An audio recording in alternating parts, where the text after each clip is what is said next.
So my live feed didn't work, so I had to go and go old school for a minute and just record it on the phone and then upload it.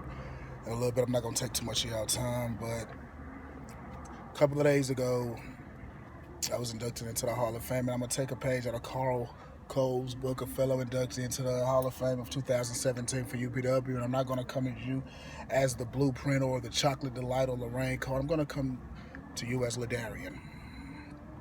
You know, it's an honor for me to be inducted into the Hall of Fame. You know, I've seen the talent that UPW has now. I have. And a lot of people are new. And that's cool. And a lot of people haven't been around since the beginning. So a lot of people will probably wonder exactly what the hell I've done since I've came to UPW. The only match I've had was against Matt. Franchise versus the Blueprint. When UPW first opened its doors and it was known as Global Promo Force, I was crowned its world champion. And it was a joke to me. I came from the Radical Roundtable. It was a joke to me. The Radical Roundtable was home. That's where I met a lot of people at the Radical Roundtable. And I went to GPF and I won its world championship. And I went back to the Roundtable and I threw it in the trash. Michael Glazenap was pissed beyond belief.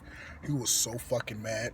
If you have never seen a white boy with glasses turn red, that was the time that you should have been in UPW to see Glazenap's face.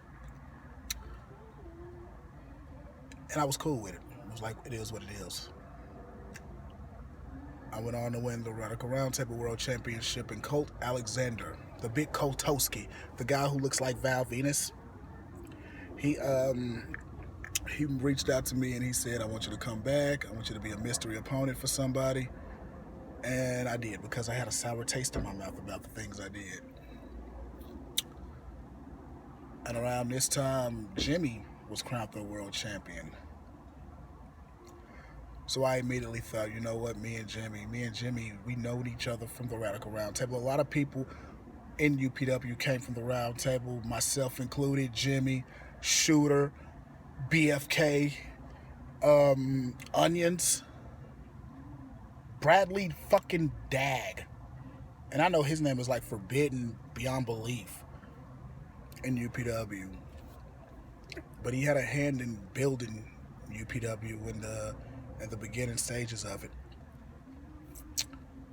And I stayed. And at that time, I was the biggest name in UPW. Like, you put anybody up against me and I beat them. I was only in the game 2.5, maybe 3 months, and I beat them. And then I started calling myself the franchise of UPW, because at that time I felt in my heart that I was. I felt that UPW was my home. And you'll hear me say it a lot in my promos where I say UPW is the house that I built brick by brick by brick. And yeah, 99.8% of that is character talk.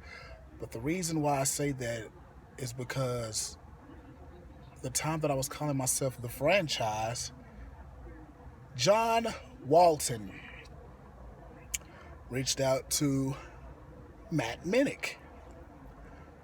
I didn't know anything about Matt Minnick. I didn't even know what a Matt Minnick was. But his character was called the franchise. So Matt comes over. And at this time, you have the biggest name in E-Fed world in Matt Minnick. And you have a rookie in me. And we're just throwing shots at each other the whole way. And at this time, Jimmy vacated the world championship. So me and Matt, funny, ended up in the finals for that championship. And I messaged him because I saw his promos. And I was like, okay, now this guy is really fucking good. I thought I was good. This guy is really fucking good. So I messaged him. And I said, what do you think about you and I being a team? And, you know, for a rookie to message a legend like that and him saying, hell yeah, let's do it. and we go on there, and the first time in EFED history, we actually recreate the finger poke of doom, where I take a fall and Matt wins the world championship, and we become Dynasty. Dynasty was supposedly supposed to just be me and Matt. I was already the Metal Mayhem champion at the time. And for you guys who don't know what the Metal Mayhem championship was, it was the second tier title on Monday nights.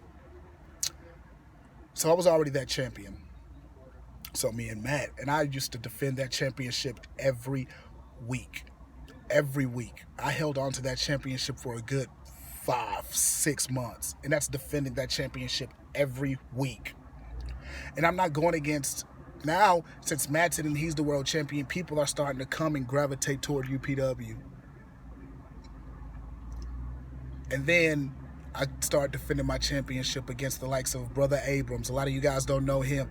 The Hitman, Sonny Lucas, Reckless. And now those names I just mentioned, those are legends in their own right. Those are people who have been in this game who started around the same time that Matt started. So he knew these people. And I'm beating them.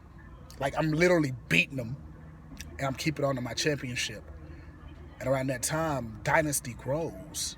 You get me, the Metal Mayhem champion. You got Matt Steele, the world heavyweight champion. Glazer Knapp, the owner of the company. And then you get Triple M, Triple fucking M, who comes in, and Danny Brunner, King of Bong Smile. Danny fucking Brunner comes in. And Dynasty is taking off. We're fucking taking off. And then things happened. And Dynasty went from that. And then it was just me and Trips. And Trips is the UPW champion at the time. I'm still the Metal Mayhem champion, but we're also the tag team champions now. And still, I'm beating everybody that they put up against me. I venture out of UPW while still being in UPW. Because there was one time when the top 3 companies were CPW, UPW, and TOPW. And I go to TOPW. In 3 months, I do not lose a match. Being booked every week, I don't lose a match. I become next gen champion. Then me and Matt have this rivalry. Now this is the first rivalry that me and Matt actually had. And it was for the TOPW World Titan. And I win. I win that title. I win the TOPW World Championship. Matt beats me back for it. I beat him back for it. That's the greatest rivalry I have ever had in my EFED careers, with 2 people, and Matt Minnick and Triple M, the 2 people who came and showed me about what direction to take my character and helped me along the way.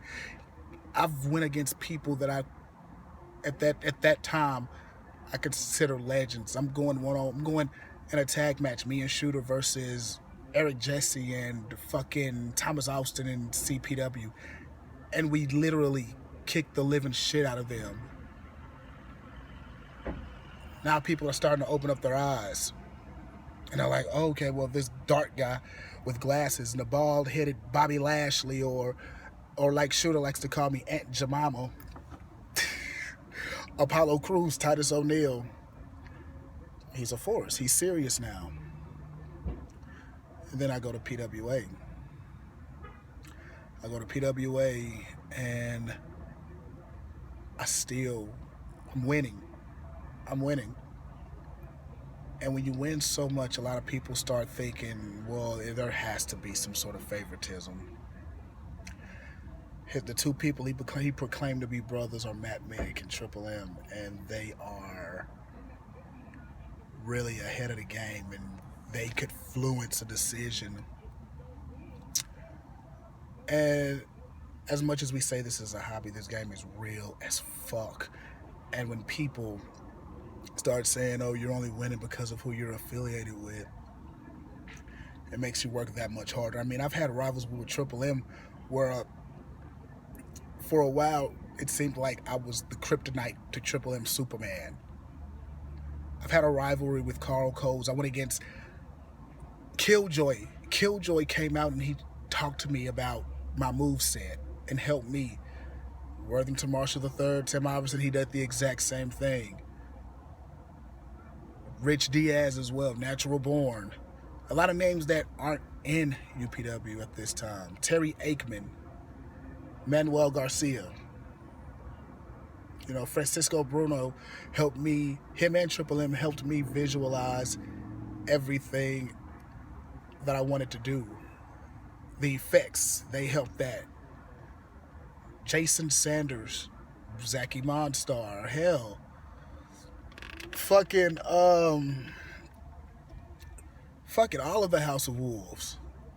They came out to me, and the funny thing about that is that when I first met them, I couldn't stand them because I kept hating the fact that they kept putting that they were real professional wrestlers in their promos. But when you actually sit down and you talk to someone and you figure out where they're trying to go and you understand that, you get respect for them. My rivalry with Carl Coles this year, oh my God, if there was a fucking feud of the year, and there is, plug for it, Carl Coles is one of those guys who you can tell he strived his hardest to get where he's at. And I am so fucking proud of everything that he's accomplished.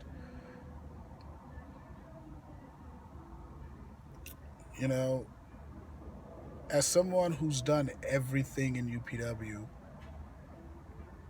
and I've retired before and I came back and I've took some time off for personal life issues and I came back, I've no-show a lot these days, but UPW is one of the things where I try to rarely no-show.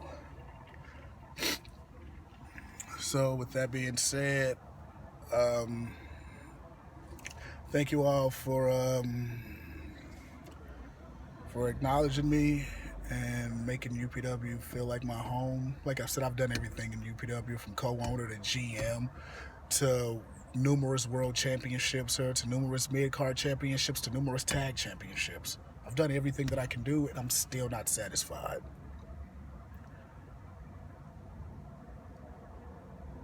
I want to thank the Minnicks, the McLeans, Ashton Thornton, Casey Reynolds, the admin team now, the admin team of the past, the future of UPW, the past of UPW. And I know I went way longer than I should have, but you guys have a wonderful night, and thank you guys again for inducting me into the Hall of Fame.